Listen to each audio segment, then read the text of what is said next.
Hello, my name is Buki Fatona. I am a doctoral researcher at the University of Oxford. Welcome to Phil-Sci-Theo, an 8-part discussion series on topics in the intersect of philosophy of science and religion. Are there different kinds of knowledge? More specifically, is there a difference between knowledge of God versus knowledge of a scientific object, like an electron, which also lacks an image, but can be represented? If you take an example of an electron, which can be represented, we might say that there are two fundamental ways in which an electron could be represented. An electron could be represented as a particle, and it could be represented as a wave, famously. Now, there are no doubt other ways one could talk about representing electrons, and then there are how you represent bunches of electrons together, functions they have, and so on. But nevertheless, let's take the single electron. It has at least, say, two ways we can represent it. With God, we think we want to say that by contrast, we'd need to accept that there is an infinite number of ways in which God might be represented in our human experiences, or in which we as human beings might try and represent God. Now, of course, that does not mean that any way of representing God is permissible or appropriate, but it does mean to say that formally you could say that there's an infinite number, because there's no limit on the ways in which individuals might experience God. Obviously, there will be certain common properties. You would expect those experiences to be experiences of truthfulness. You would expect those to be experiences of love or justice or mercy, or there are certain properties they would be expected to have, but they are not limited in any sense. They're not numerable in any sense. You can't limit the number that they might have, so they're infinite. And I suppose then what I want to say is that the key commonality here is that it's human beings trying to represent or trying to capture experiences they've had of the electron on the one hand and God on the other. And so it's the common thread is that it's the humans who are doing the representation. What we are representing are completely different, because the electron could be represented by an equation, it can be thought of as an electron, as a particle, it can be thought of as a wave, but in the end it's a physical phenomenon which is controllable and measurable. God, of course, is not a physical phenomenon, and God is not controllable or measurable. But nevertheless, we can talk about different aspects of God, just like we can talk about different aspects of the electron, and the common thread is us doing the talking. Yes. In a way, I think, if I understand you correctly, that which lacks an image, taking us back to the previous question, can be represented to a certain degree, and usually those representations we come up with are usually interactive representations. So the way in which we interact with God, or the way in which we interact with an electron, yes, or an electron interacts with another electron. Yes, they're interactive properties, interactive descriptions of interactive experiences, interactions that we have or that we perceive. Yes, and so when we seek to talk about the nature of God or our experience of God, we are talking about experiences, and we're talking about, and so we talk about God as being the ground of truth, or the source of wisdom, or as truth and wisdom and love, and we do that because those are our experiences, yes, and they are interactive. Yes. Yeah. So it's the totality of God that lacks representation, but the ways in which we interact with God can, to certain degrees, I guess, be represented. Yes, and for example, one might say, as Catherine Sonderegger has recently been arguing, that one way in which God's actual nature is represented is in the Bible. And the way with the Holy Trinity, the nature of God is found in Scripture, and in fact that we find a representation of God's Trinitarian nature, Father, Son, and Holy Spirit, in aspects of the Hebrew Scriptures. So that's just an example that she has, as it happens, been making this argument in her in her book on the Trinity, published a couple of years ago, and it is an interesting example of representation, and one that many, or perhaps all Christians, should resonate with, because we find in the Bible a representation of human experience of God. So this brings us to faith.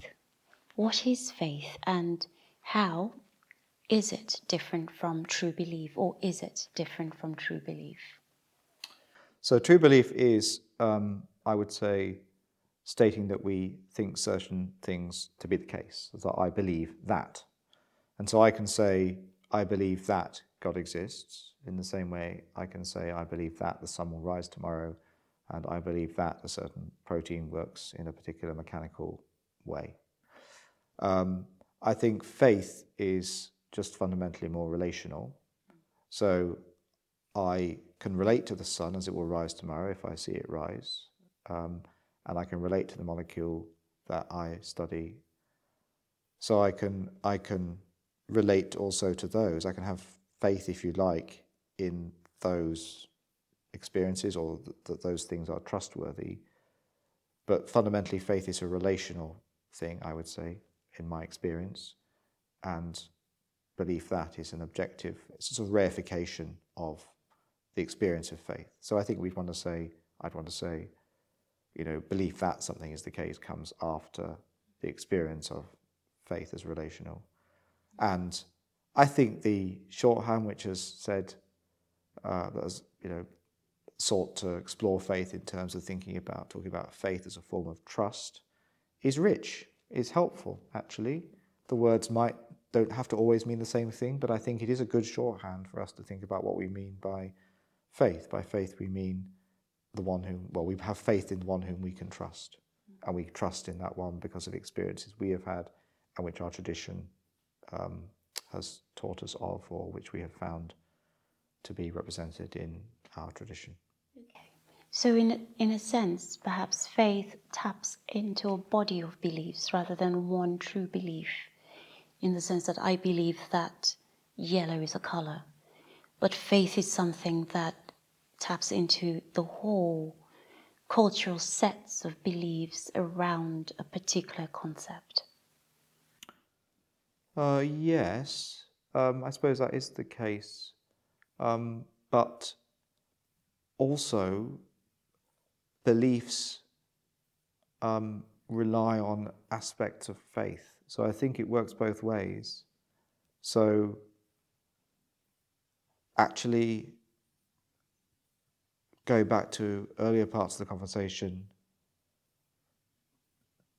the belief, the trust that we can make sense of the world it's a form of faith, right?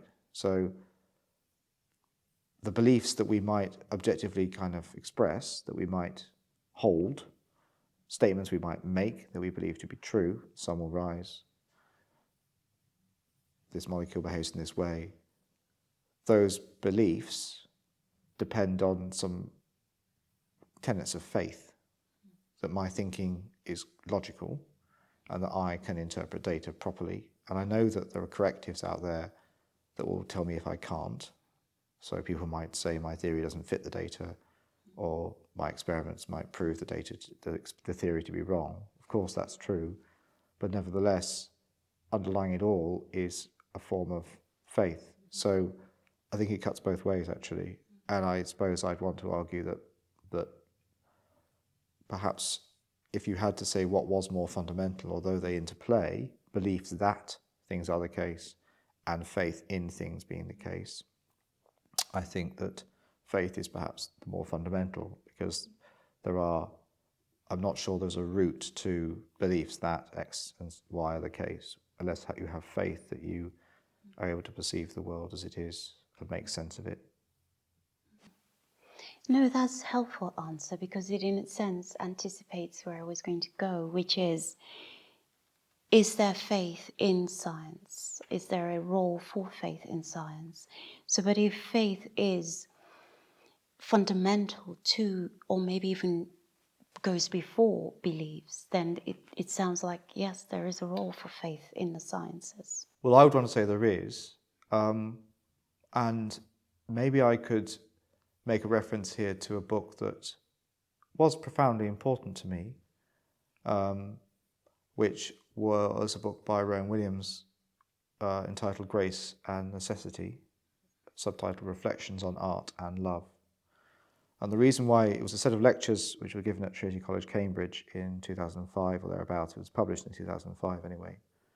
And the reason why I'm talking about this is because in that book he's talking about artists or writers, and ultimately he's reflecting on the ways in which they need to treat their creations with something of the loving, creative willingness to let them be what they need to be that canonically we associate with God's creation of the world. And so he's talking about how we might understand things, processes better if we perhaps gave a little more house room, he says. These processes of creativity, we might understand creativity better if we gave a little bit more house room to doctrines of creation, to a theology of creation by a loving God who creates out of joy, who creates saying, isn't it wonderful that all this exists? Now, the reason why I'm talking about this is I actually think that those kinds of what Rowan Williams calls canons of disinterest in that book, those canons of disinterest are things that the scientist actually needs in order to be good at their job. And the more disinterested we are, disinterested, of course, remembering it's a very positive thing, it's trying to accept things for how they are, and not to impose our wills, our desires for how they might be on them, that those canons of disinterest are very important to how science is done objectively.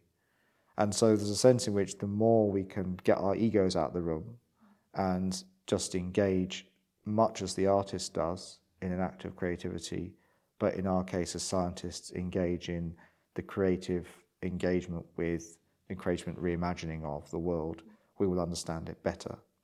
And so apart from the fact that faith has a role in science in terms of believing that you can think coherently and the world is going to deliver you accurate aspects of itself for interpretation, actually, I think that a fundamentally faithful attitude underpins what scientists do.